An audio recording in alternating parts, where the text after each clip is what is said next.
প্রধানমন্ত্রী শেখ হাসিনা বলেছেন, দেশের উন্নয়নে যারা সহযোগিতা করবে বাংলাদেশ তাদের সাথেই চলবে। তিনি বলেন, কারো সাথে যুদ্ধ নয়, সবার সাথেই বন্ধুত্বপূর্ণ সম্পর্ক চায় বাংলাদেশ। গণভবনে বঙ্গবন্ধুকে নিয়ে ভিডিও চিত্র নির্মাণের পুরস্কার বিতরণী অনুষ্ঠানে এসব কথা বলেন প্রধানমন্ত্রী।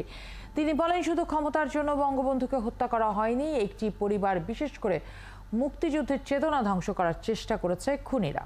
15 আগস্টের পর থেকে ইতিহাস বিকৃত করা হয়, জয় বাংলা স্লোগান মুছে ফেলা হয়। পৃথিবীর এমন কোনো দেশ নেই যেখানে জাতীয় বীরেরা কথা বলতে ভয় পান, কিন্তু 15 আগস্টের পর মুক্তিযুদ্ধের কথা বলতেও ভয় পেতেন তারা।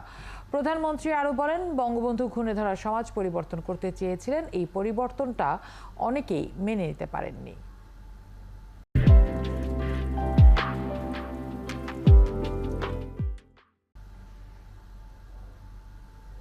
আমাদের বাংলাদেশে কিছু মানুষ আছে, তাই সব কিছুতে কিছু ভালো লাগে না।